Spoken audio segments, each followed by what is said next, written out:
¿Qué pasa, peñita? Bienvenidos a mi estudio. Hoy vamos a ver cómo hice el molde y la reproducción de esta pieza, que ha sido un poco compleja porque esta parte se le quita, esta pieza también se le quita.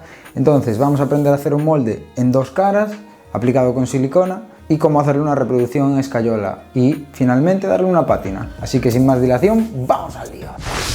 Bien, el primer paso consiste en hacer unos churros con la plastilina, preferiblemente que sea una plastilina más blanda y de otro color que la que estamos usando para el modelado. Lo que vamos a hacer con ella es una cama de plastilina que rodee todo el perímetro y que va a dividir la cara frontal de la posterior. No es la forma que más me encanta para hacer un molde porque me da un poco de pereza hacerle la cama alrededor, pero es la forma necesaria cuando tenemos salidas de aire como es este caso. Si quieres aprender a modelar un cuerpo anatómico proporcionado, te dejo un enlace con los cánones humanos en la descripción. Para que la silicona no descuelgue, hazle una pequeña barrera alrededor. Asegúrate de que al menos quede 1 centímetro alrededor de toda la figura. Debes poner las salidas de aire en todas las zonas que veas que se puede generar una burbuja, como son en los dedos, como ya comentaba. También en la barbilla. Todas aquellas zonas en las que al tú darle la vuelta a la pieza, veas que se pueden generar una burbuja. Ahora le hacemos las llaves de lectura para que al hacer el molde A y el B encajen perfectamente. Ahora es el momento de aplicar la primera capa de silicona. Esta es una silicona con tisotrópico que no es lo más idóneo para las primeras capas, pero tenía que utilizarla porque ya la tenía en casa. Para los que no sepáis lo que es el tisotrópico, es una silicona un poco más espesa y que se puede aplicar con pincel directamente o con espátula, como veis. Es importante que no queden burbujas, por eso debes incidir en las partes más profundas con el pincel, aplastando todas las posibles burbujas. Ya digo que en este caso esta silicona es bastante más espesa y tengo que incidir bastante más. En este caso ha coincidido que estaba haciendo varios moldes a la vez, por eso veréis que de vez en cuando aparece en pantalla otro modelo que no es el de la escultura, pero es que aproveché para hacer varios moldes a la vez. Una vez queda una capa homogénea por toda la superficie, pasamos a hacer la segunda capa y para eso le añadimos tisotrópico para que sea un poco más espesa y le añadimos también un colorante para dividir la primera de la segunda capa. Yo suelo añadirlo a ojo en función de lo espeso que vaya quedando, pero según el fabricante debes añadirlo en un porcentaje en función de la silicona que estés utilizando, pero ya digo, con tal de que quede espeso es lo importante. Lo que sí que es importante es que se aplique el tisotrópico después de haber aplicado el catalizador, porque corres el riesgo de que al espesarse bastante, si lo aplicas el catalizador después de haber aplicado el tisotrópico, puede que no se te catalice toda la mezcla, así que ojo con eso. El orden de los factores altera el producto en este caso.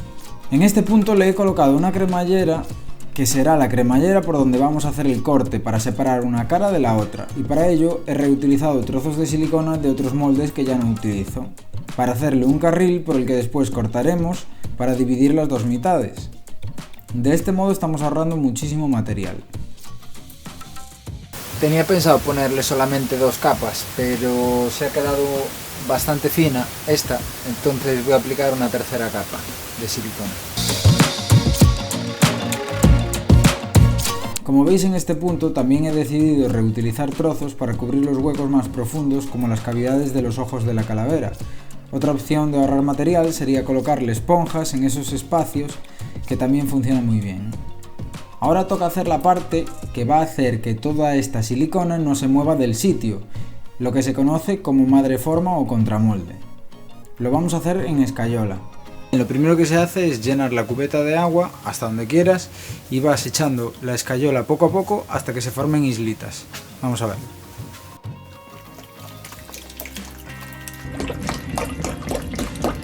Esta es una de las escayolas más baratas para hacer un contramolde sencillo, nos vale perfectamente.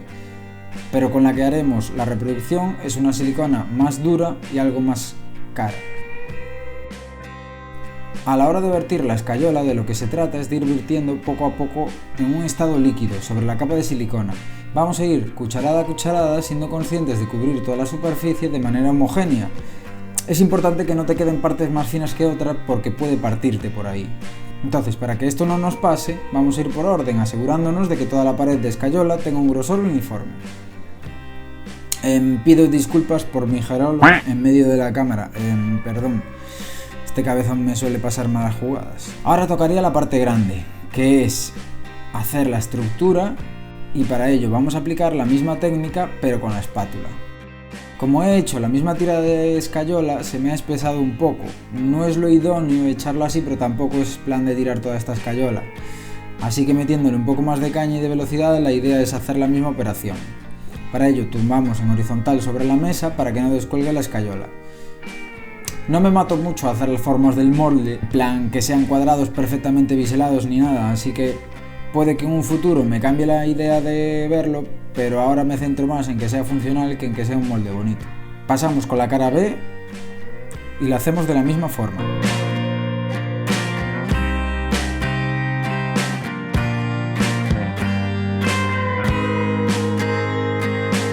Una vez hecha la reproducción de un lado, toca hacer la reproducción del otro lado, así que vamos a limpiar la plastilina que ya hemos usado como cama y vamos a aplicarle un desmoldeante y procedemos a hacerle la segunda cara. Hacemos exactamente lo mismo, aplicamos silicona y luego aplicaremos la escayola a modo de contramolde. Finalmente haríamos la reproducción. Como veis, he atado todo el molde con unas gomas y lo he rellenado de una escayola más densa y más dura. Estos agujeros que veis en el molde son las llaves de lectura para que encaje un lado del contramolde con el otro y que no se mueva. Simplemente consiste en retirar el modelo de dentro y rellenar el molde con escayola. En esta parte ya estamos en el proceso de sacar la reproducción de dentro. Se me había quedado la cámara sin batería y no he podido grabar el vaciado, pero no tiene pérdida. Es verter la escayola despacio para no generar burbujas. Esta casi diría que es la parte que más mola, pero a la vez es la parte más tensa, porque es cuando ves si tu trabajo ha quedado bien hecho, el desmoldeo.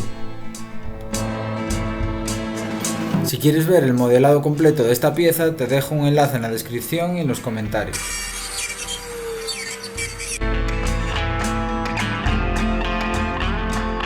Finalmente, procedemos a aplicar una pátina, que en este caso he pintado de blanco toda la escayola a modo de sellante, y luego he aplicado un barniz y, para oscurecer, un betún de Judea con pigmentos.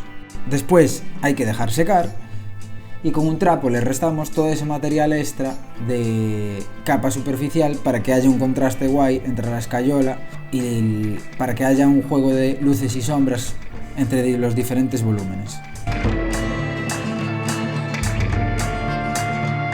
Y ya estaría lista, quedaría una pieza tal que así no os olvidéis de aplicarle un barniz.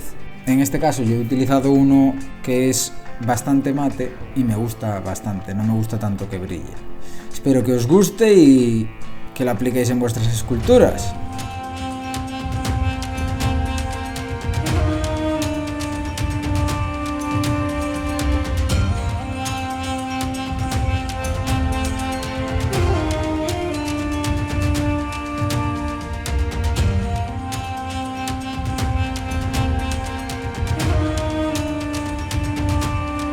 Muchas gracias por haber visto el vídeo hasta el final, espero que te haya gustado y te haya servido, sobre todo si es así déjame un pedazo de likeazo, suscríbete si aún no lo estás, coméntame qué te ha parecido y si tienes alguna sugerencia o duda para futuros vídeos estaré encantado de respondértela. Compártelo con alguien que creas que le pueda ayudar y nos vemos en el próximo. ¡Chao!